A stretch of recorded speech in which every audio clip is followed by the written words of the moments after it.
Good morning, guys. Kape sa umaga. Bago magsimula, magkape muna tayo. Nakatapos ko lang ulit ang paglaba, dating gawin.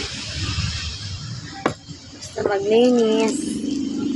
Magkaantay na lang tayo ng mga customers.